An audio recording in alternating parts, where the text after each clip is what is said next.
Assalamualaikum warahmatullahi wabarakatuh. Waalaikumsalam. Kita baca Al-Fatihah untuk Imam An-Nawawi yang kitabnya kita kaji untuk diri kita, untuk keluarga kita, untuk DKM Masjid Al-Barokah beserta para jamaah, para donatur-donaturnya. Mudah-mudahan senantiasa diberkahi oleh Allah. Al-Fatihah. A'udzubillahi minasyaitonir rajim. Bismillahirrahmanirrahim. Alhamdulillahi rabbil alamin. Arrahmanir rahim. Maliki yaumiddin. Iyyaka na'budu wa iyyaka nasta'in. Ihdinas siratal mustaqim. Siratal ladzina an'amta 'alaihim ghairil maghdubi 'alaihim waladdallin. Amin. Bismillahirrahmanirrahim. Alhamdulillahil hadi liman yasha'u bi fadlihi al-mudillu liman yasha'u bi 'adlihi. Salatu wassalamu ala man la nabiyya min ba'di sayyidina Muhammadin wa ala alihi wa sahbihi. Amma ba'du fa yaqulu Allah ta'ala fi kitabihil aziz. A'udzu billahi minasyaitonir rajim. Bismillahirrahmanirrahim. Subhanaka la ilma lana illa ma 'allamtana innaka antal alimul hakim. Shadaqallahul azim. Kita masih berada di bab muraqabah halaman 96 ya. Hadis ke-7 riwayat dari Abu Ya'la Shaddad bin Aus radhiyallahu anhu, Rasul bersabda, Al-Qayyisu, orang-orang yang cerdas ya. Qayyis itu orang cerdas. Al-Qayyisu man dana nafsahu wa amila lima ba'dal maut. Orang yang cerdas itu adalah orang yang mampu menundukkan dirinya, menundukkan nafsunya daripada hal-hal yang mengantarkan dia pada perbuatan yang tidak baik ya. Wal ajizu man atba'a nafsahu hawaha ya wa tamanna 'ala Allahil amani. Ya, jadi orang yang cerdas itu orang yang beramal, dia mencari bekal lima ba'dal mauti, untuk setelah kematiannya. Jadi orang cerdas itu orang yang dia menundukkan egonya dan dia beramal untuk bekal sesudah kematiannya. Ya, sedangkan orang-orang yang lemah wal ajizu, dan sedangkan orang-orang yang lemah man atba'a nafsahu, orang-orang yang siapa dia ikut pada nafsunya. Ya, nafsahu hawaha, orang yang selalu ikut pada nafsunya. Wa tamanna, dan dia mengharapkan Allah al-amani, dia mengharapkan kemurahan Allah. Jadi dia berharap atas rahmat Allah, kasih sayang Allah tanpa mau beramal. Jadi ada cita-cita, ada namanya tulul amal. Kalau cita-cita itu boleh. Cita-cita pengen masuk surga, pengen jadi orang sukses, jadi orang benar, itu boleh, itu cita-cita. Tapi kalau tulul amal, dia pengen mendapatkan sesuatu hasil tanpa melalui usaha, itu namanya tulul amal, panjang angan-angan. Itu yang nggak boleh tuh ya. Jadi al-qayyis itu orang yang cerdas. Ya, di sini dikatakan dalam mutiara hadis, kewajiban untuk berlaku tegas terhadap diri sendiri dan introspeksi diri, mengerjakan kewajiban ubudiyah. Jadi dalam perspektif agama tuh orang yang cerdas itu mangdana nafsahu wa amila lima ba'dal maut. Orang yang mempersiapkan dirinya itu untuk kehidupan setelah kematian. Itu yang cerdas tuh. Jadi kan hidup ini tinggal memilih saja. Apakah dia memilih untuk melakukan amal soleh atau amal keburukan? Hidup ini bukan hanya memilih, tapi bertanggung jawab atas pilihan yang kita pilih.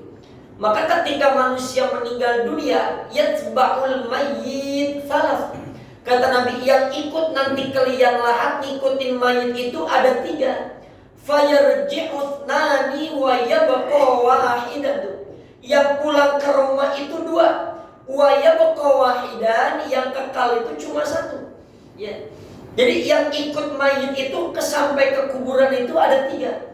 Siapa dia? Ahluhu wa maluhu wa amal. Keluarga dia ngikut nganterin mayit. Yang nganterin kita tuh keluarga kita ikut. Wa maluhu, harta kita juga ngikut tuh, mobil kita ngikut, motor kita ngikut, sampai payung kita yang kita punya itu ngikut tuh. Tuh ngikutin kita. Siapa lagi? Wa amalu, dan amal kita pun ikut. Jadi yang ikut mayit itu 3, keluarganya, hartanya, dan amalnya. Tapi tadi kata Nabi, fayarji'utnani, yang 2 tuh pulang. Hartanya pulang, keluarganya juga pulang. Yang bilang cinta sehidup semati pokoknya. Tetap aja kalau suami udah dikubur, itu istri gak mau ngikut di dalam kubur, Pak. Ya, kadang yang gali kubur tuh repot. Karena apa? Istrinya nangis kejer, udah susah tuh mau gali kubur, mau nguruknya susah. Karena istrinya nangis, gua mah nggak tega segala macam, tapi udah ibu ikut aja deh, saya kuburin dah. Nggak mau dia, nggak mau. Ya, kadang nangisnya mau begitu kenceng Haji, nangisnya kenceng. Selesai masa hidup kan udah kawin lagi sama laki-laki lain. Ya, Fayarji'u tsani wa yabqa wahidan. Ya Allah, yang kekal itu cuma satu. Yang kekal itu cuma satu. Apa itu? Amal kita. Amal itu ada amal baik, ada amal buruk. Kemarin ada yang nanya tuh, Ustaz, malaikat yang nyiksa di kubur itu siapa? Dia bingung. Yang saya tahu Munkar Nakir doang. Dia bilang Munkar Nakir doang. Saya bilang Munkar Nakir itu bukan cuma bertanya di alam kubur, tapi dia nanti akan menjelma sosok yang menakutkan atau bisa menjadi sosok malaikat yang menyenangkan tuh. Jadi Munkar Nakir itu bukan hanya bertanya di alam kubur, tetapi kalau yang ditanya ini orang soleh, orang soleha, dia berubah menjadi sosok yang menyenangkan. Tapi kalau dia ditanya adalah orang-orang yang zalim, itu dipukul Pak sama palu. Itu dalam kitab At-Tadhkirah, sekali pukulnya aja itu mendem sampai 35 meter. Jadi sekali pukul itu mendem. Yang palunya itu panjangnya bainal masyriq wal maghrib, dari ujung timur sampai ujung barat. Panjang palunya itu buat ngemplang kita tuh. Ya, ularnya itu yang ngegigitin kita, itu ular tuh segede leher-leher unta. Itu saking menakutkannya itu. Jadi Munkar Nakir bukan cuma bertanya di alam kubur, tapi dia juga bisa menyiksa atau memberikan nikmat di alam kubur. Jadi dalam kitab Ibnu Qayyim itu ar-ruh mengatakan tuh, roh itu ada dua, qismani, roh itu ada dua. Ada rohnya orang yang soleh, ada rohnya orang-orang yang zalim. Rohnya orang-orang soleh, mereka berada di Illiyin. Illiyin itu tempat yang mulia Pak. Illiyin tempat yang tertinggi, tempat yang mulia. Dan orang yang rohnya ini adalah orang jahat, itu dia baliknya ke Sijin. Sijin itu ada di bawah paling dasar bumi menurut satu pendapat tuh, Sijin, tempat yang paling dasar itu. Jadi roh itu dua, ada Illiyin, ada Sijin tuh. Ya kadang kita dengar di masyarakat roh itu kalau malam pertama masih di rumah, kedua di rumah, ketiga, ketujuh masih di rumah, yang 40 hari nanti baru dia mau balik. Enggak, roh itu tadi dua, dia Illiyin atau di Sijin. Cuma rohnya orang-orang soleh itu Allah perkenankan dia seperti burung berterbangan kemana aja dia mau, terserah. Dia mau ngapain, dia mau lihat keluarganya, terserah. Bahkan tiap malam itu rohnya orang-orang yang orang-orang beriman itu, dia bukan orang kafir Pak, rohnya orang-orang beriman, baik dia soleh atau tidak soleh, itu Allah izinkan. Kapan itu? Itu lewat tengah malam. Di mana roh itu berada? Di langit yang paling dekat dengan dunia. Itu dalam kitab I'anatul Talibin, rohnya orang yang punya iman itu Allah izinkan tiap malam untuk berada di langit yang paling dekat dengan dunia. Di mana posisinya? Posisinya tepat di atas pintu rumah mereka. Jadi kalau itu pintu, itu ke atas, itu tepat tuh di langit yang paling dekat dengan dunia, itu rohnya dia ada di situ. Ngapain? Dalam kitab itu dikatakan 100 kali, bahkan bisa lebih daripada itu, mereka berteriak-teriak minta didoain sama keturunannya, sama ahli warisnya. Itu mereka berteriak. Tapi kalau nggak ada yang doain dia, itu dia melaknat. Dia melaknat. Saya tinggalkan sholat saya tinggalkan ibadah saya, dia bilang. Saya tinggalkan warisan yang cukup, tapi mereka nggak doain saya. Mereka pulang dalam keadaan bersedih. Makanya kalau kita berdoa, ya kita berdoanya secara umum gitu Pak, nggak khususon ila rohi siapa, itu siapa aja boleh dapat. Jadi ibarat kita nyebar makanan, tuh siapa aja dapat. Tapi kalau kita khususon fulan bin fulan, itu dapatnya tuh lebih istimewa dia tuh.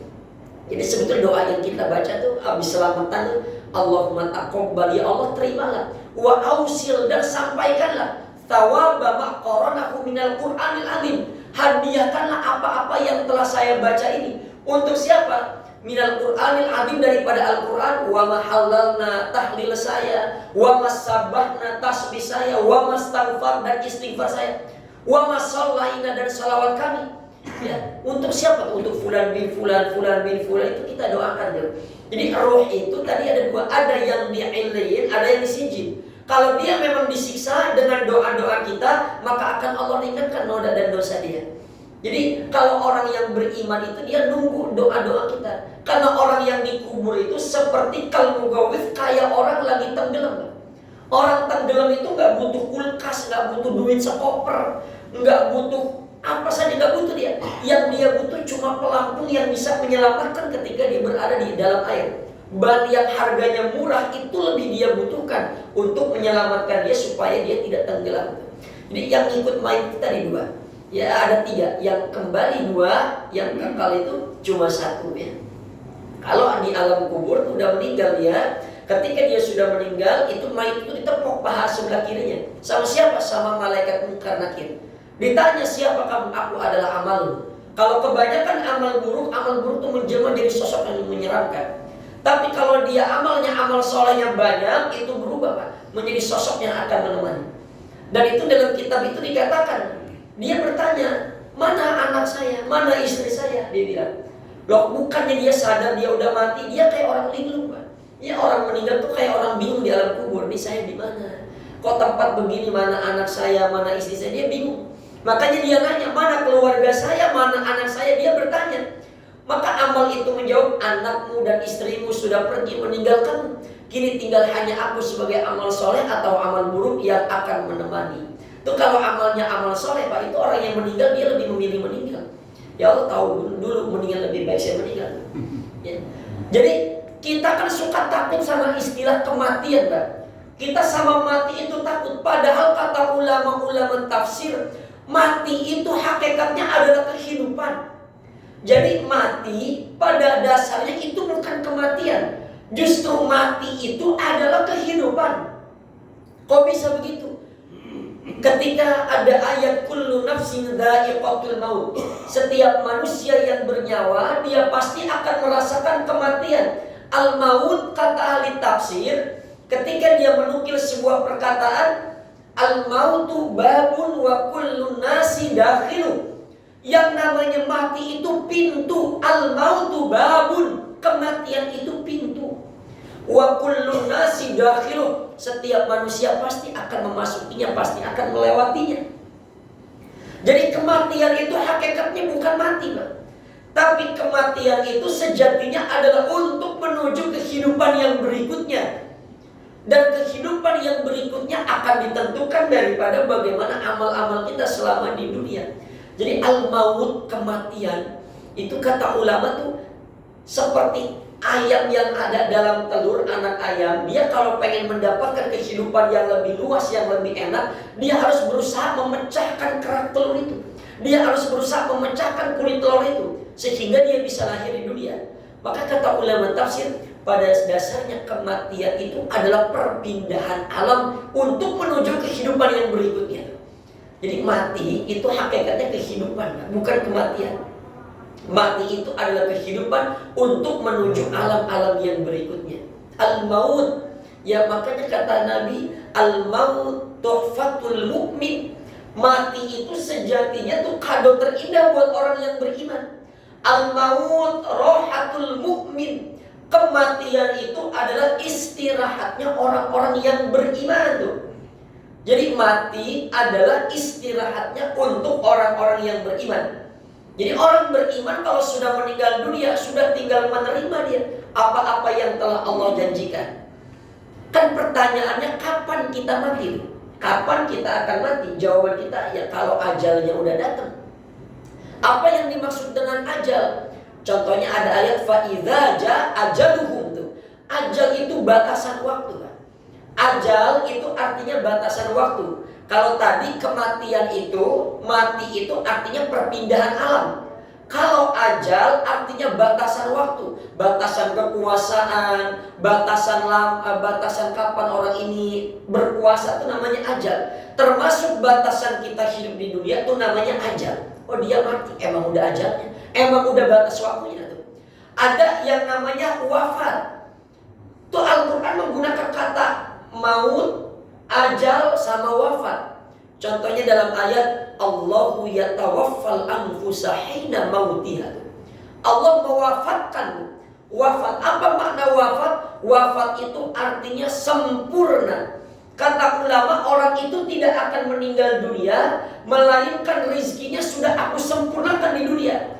Jadi kalau dia masih ada jatah minum seteguk air dan air itu belum dia minum, maka ajalnya gak akan datang. Dia gak akan Allah wafatkan. Tapi ketika jatah dia, rezeki dia yang terakhir minum seteguk air, kemudian dia meninggal, dia wafat, artinya rezeki dia selama di dunia sudah Allah sempurnakan, sudah Allah berikan semua jatahnya, hingga datanglah yang disebut dengan ajal batasan waktu. Kalau ajalnya udah datang, maka mau tidak mau dia harus masuk pada pintu yang namanya pintu kematian. Jadi kematian itu cuma sederhana sebetulnya dalam perspektif agama. Jadi kematian itu bukan sesuatu yang harus ditakuti dalam perspektif agama, karena dia cuma perpindahan alam kok, dari alam dunia untuk menuju alam berikutnya. Jadi kata ulama, apa yang harus ditakuti daripada kematian? Cuma kan kita sadar bekal kita belum cukup, itu yang bikin kita takut sebetulnya. Karena bekal kita belum cukup, kita gak berani menghadapi kematian, tuh gak berani. Padahal al-maut adalah kematian, itu adalah pintu, dan setiap orang pasti akan lewat pada pintu situ. Kita pengen masuk surga, gak bisa masuk surga kalau tidak melalui pintu yang namanya kematian. Kita gak akan bisa menuju alam berikutnya kalau tidak melalui pintu yang namanya kematian. Dan pertanyaannya, kenapa kita harus mati? Kenapa kita harus mati? Justru setelah kematian itulah kita mendapatkan keadilan. Ya. Di dunia ini kan terkadang kita mendapatkan ketidakadilan. Yang jujur dituduh dusta, yang dusta malah dipercaya. Yang usaha mati-matian kok hasilnya sedikit, yang ongkak-ongkak kaki kok kadang ya dapatnya lebih banyak. Ya, maka ketika orang itu menghadapi kematian, untuk apa orang itu dimatikan? Ada lanjutan ayatnya. Kullu nafsin dha'iqatul maut. Setiap jiwa pasti akan merasakan kematian. Untuk apa kita mati? Wa innama tuwaffawna ujurakum yaumal qiyamah. Setelah kita meninggal dunia, Allah akan menyempurnakan balasan-balasan yang telah kita lakukan selama di dunia. Yang rajin sholat itu balasannya nanti di akhirat. Rajin berjamaah, rajin bersedekah, nanti balasan pahala sempurnanya di akhirat. Wa innama tuwaffawna ujurakum yaumal qiyamah faman zuhziha 'anil nar. Siapa yang dijauhkan dari api neraka? Tuh kata ulama, faman zuhziha 'anil nar, siapa yang diselamatkan dari api neraka? Tuh kata ulama, meskipun ini neraka, kita cuma sejengkal aja terhindar dari neraka, meskipun cuma sejengkal, itu sudah sebuah keberuntungan yang luar biasa. Ya, itu sudah sebuah keberuntungan yang luar biasa. Meskipun kita cuma dengan neraka itu cuma sejengkal, tapi kita selamat dari neraka, itu sudah sebuah keberuntungan. Faman zuhziha 'anil nar, ya, itu sebuah keberuntungan ketika kita dijauhkan dari api neraka. Jadi kita tuh dimatikan oleh Allah untuk mendapatkan balasan atas apa-apa yang telah kita perbuat. Maka kematian itu dalam perspektif agama bukan sesuatu yang harus ditakuti. Maka Imam Ali itu mengatakan, ajibtu liman ayqanna bil mauti wa huwa yadhak. Aku bingung, kata Imam Ali, sama manusia. Dia tahu dia pasti mati, kok dia lebih banyak tertawa terbahak-bahak ketimbang dia mempersiapkan bekal-bekal yang cukup. Ya.